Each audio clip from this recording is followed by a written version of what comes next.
Okay, आइए आज BA first year उपयोगिता विश्लेषण की बात करते हैं।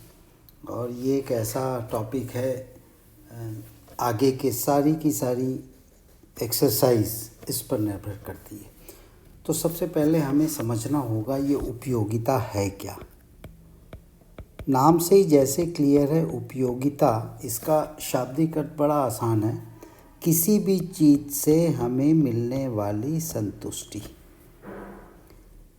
कोई भी चीज़, वस्तु हम ग्रहण कर रहे हैं और अगर हमें उससे संतुष्टि मिल रही है, हमें अच्छा लग रहा है, तो हम कह सकते हैं कि वह वस्तु हमारे लिए उपयोगी है।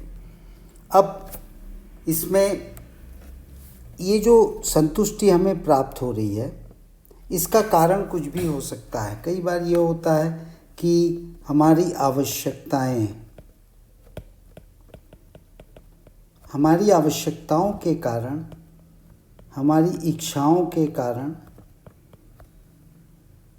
हम किसी चीज़ की मांग करते हैं और ये मांग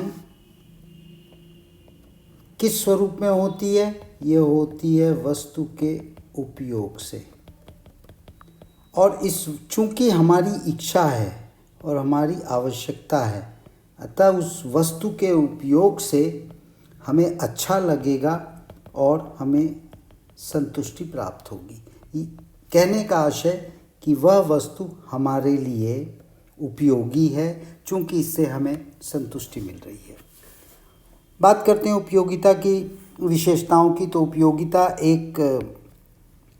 इसे नापा नहीं जा सकता। ये एक जिसे हम कह सकते हैं ना कि ये एक रिलेटिव टर्म है, ये एक सापेक्ष शब्द है, सापेक्ष भाव है। यानी एक रिलेटिव, ए की तुलना में बी से मुझे संतुष्टि ज़्यादा मिली, ज़्यादा संतुष्टि। दो वस्तु का मैं उपयोग कर रहा हूँ, फॉर एग्ज़ाम्पल मैंगो, और ये बी है बनाना। अब बी बनाना में मुझे ज़्यादा संतुष्टि मिली, तो मैं ये कह सकता हूँ कि मेरे लिए बी की उपयोगिता ए की तुलना में ज़्यादा है। इसको बिल्कुल इस तरीके से आप समझिए। अब इसको कैसे नापा जाए, सवाल ये है उपयोगिता को। इस बारे में दो विचारधाराएं थी।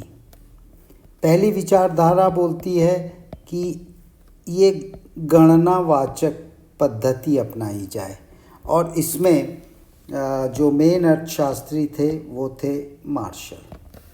दूसरे जो श्रेणी के अर्थशास्त्री हैं वो कहते हैं नहीं, ये गणनावाचक नहीं बल्कि ये क्रमवाचक पद्धति से देखा जाए। और इसमें जो अर्थशास्त्री थे वो थे हिग्स, एलन या पेरेटो, विल्फ्रेड पेरेटो। ये दो तरीके हैं। गणनावाचक यानी 1, 2, 3, 4, 5, ये गणनावाचक हो गया। और इसमें गणना मतलब अगर मैं ये कहूँ कि उपयोगिता की गणना हो रही है, तो ये 5 जो है वो 1 से 5 गुना ज़्यादा है। यानी 5वें वस्तु की संतुष्टि पहले की तुलना में 5 गुना है, 5 टाइम्स। ये थोड़ा सा समझना होगा। अब दूसरी तरफ ये क्रमवाचक जो अर्थशास्त्री थे, जिसमें हिग्स, एलन और पेरेटो, वो मार्शल के इस गणनावाचक व्याख्या से संतुष्ट नहीं थे। उनका ये मानना था कि उपयोगिता नापा नहीं जा सकता है, उसकी गणना नहीं की जा सकती। और उन्होंने क्या कहा कि ये क्रमवाचक इसलिए है क्योंकि ये पूरी तरह मनोवैज्ञानिक अवधारणा पर यह सिद्धांत आधारित है, पूरा साइकोलॉजिकल ये है।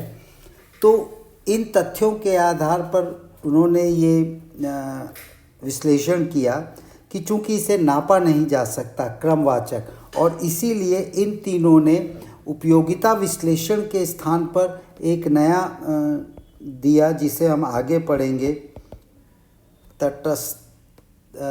तटस्थता वक्र विश्लेषण,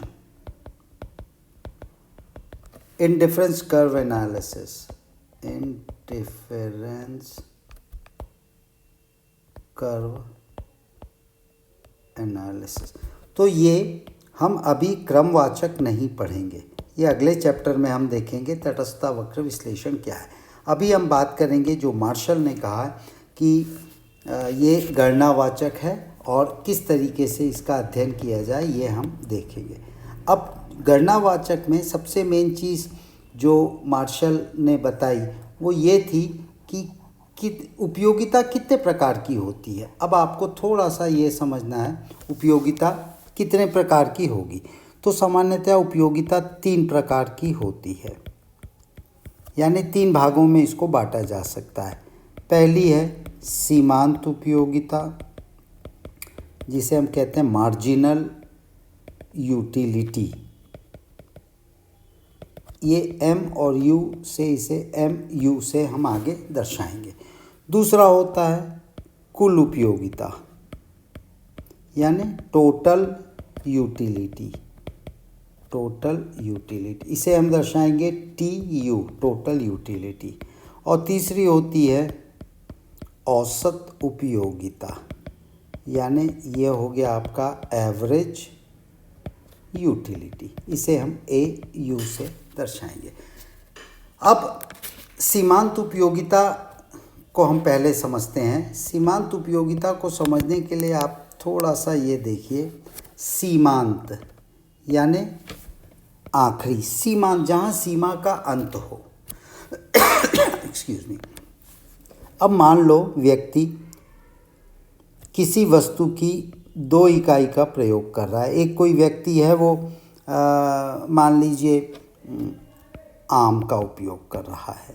पहला आम खाया, फिर दूसरा आम खाया। तो पहले आम से मान लो उसको उपयोगिता मिल रही है 40।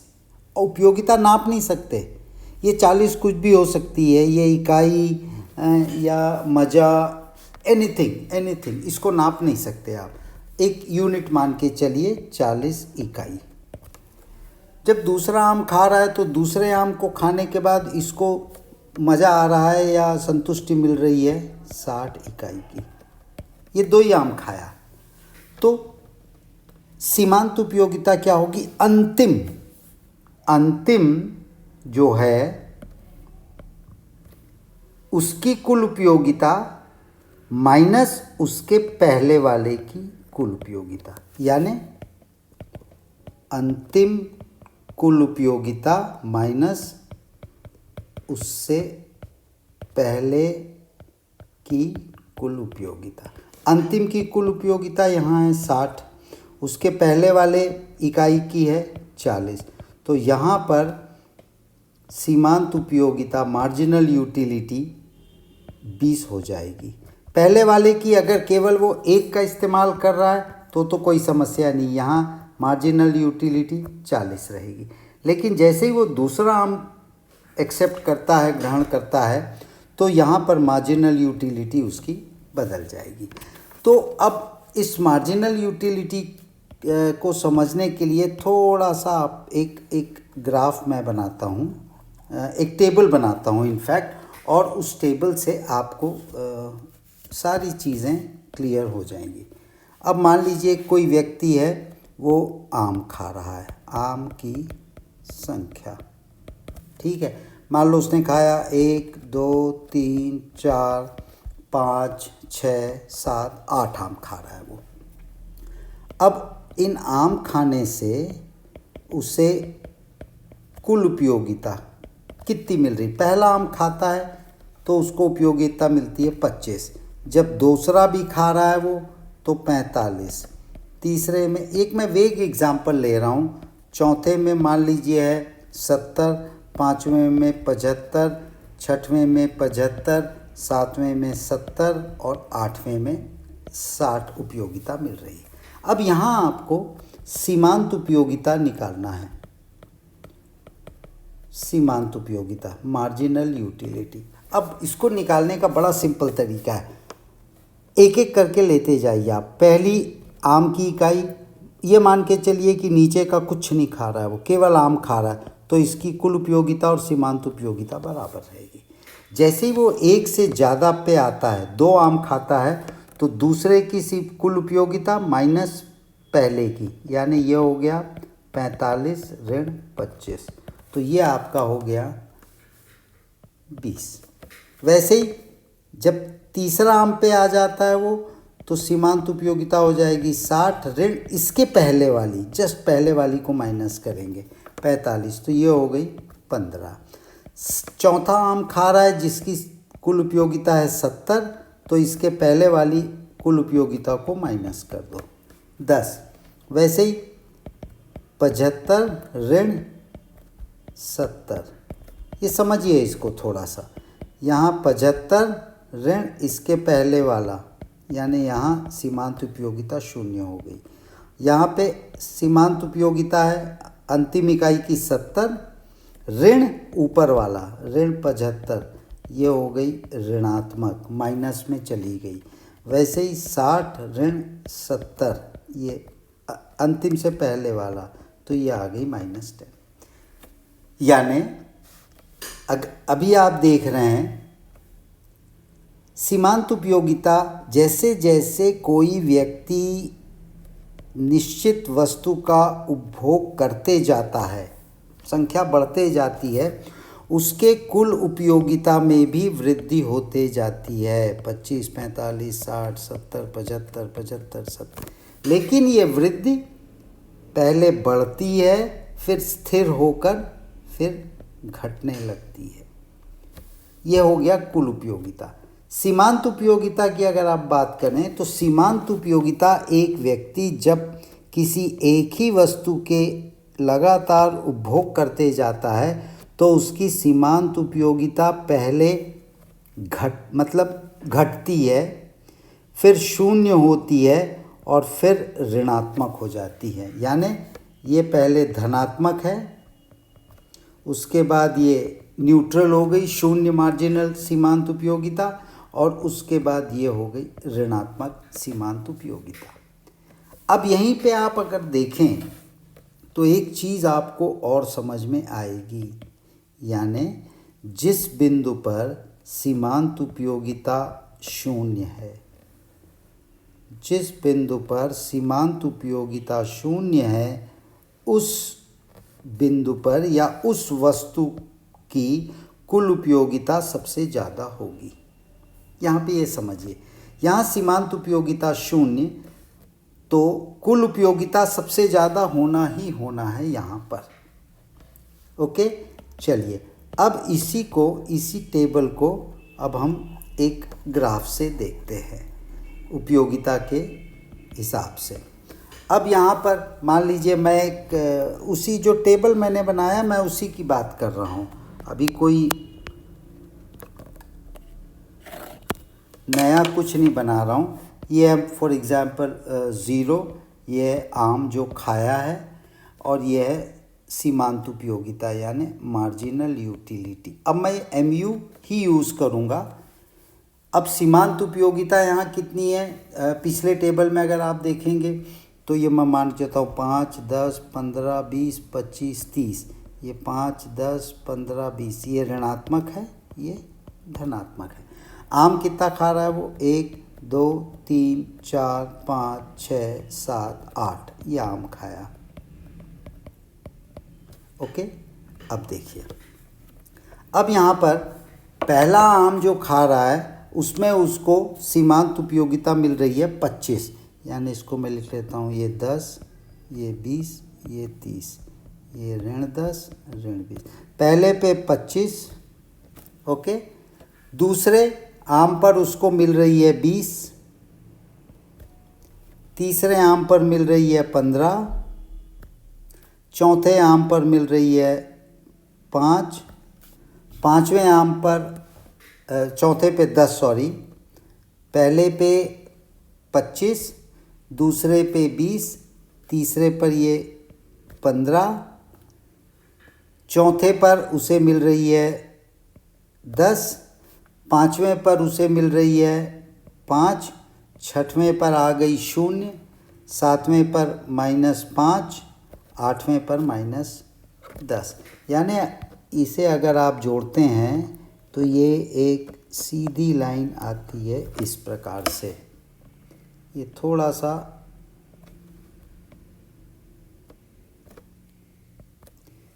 ओके, यानी अब आप देखें ये क्या है, ये वक्र जो है ए बी, ये ए बी कुछ नहीं है, ये सीमांत उपयोगिता वक्र है, मार्जिनल यूटिलिटी कर्व।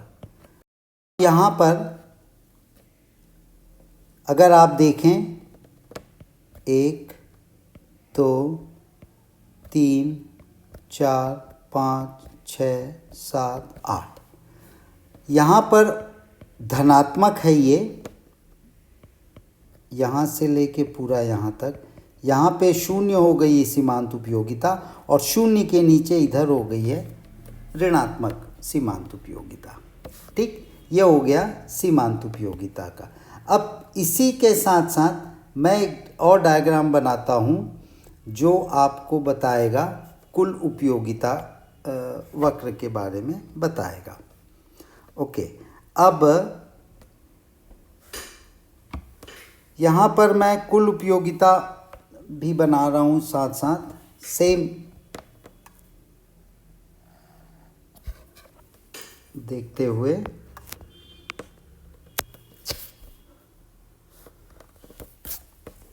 और ये हो गया ये। ओके, अब यहाँ मैंने लिख दिया आम 0 x एक्सिस y एक्सिस और इधर मैंने लिख दिया कुल उपयोगिता।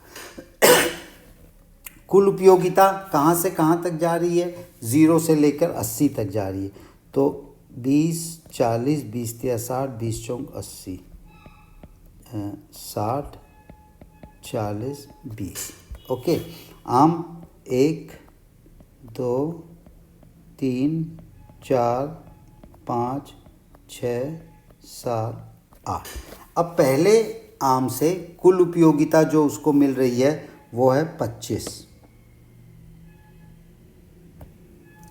दूसरे आम से 45, तीसरे आम से 60, चौथे आम से 70, पाँचवें आम से 75, छठवें आम से 75, सातवें आम से फिर ये घट गई 70 और आठवें आम से ये आ गई 60 पर।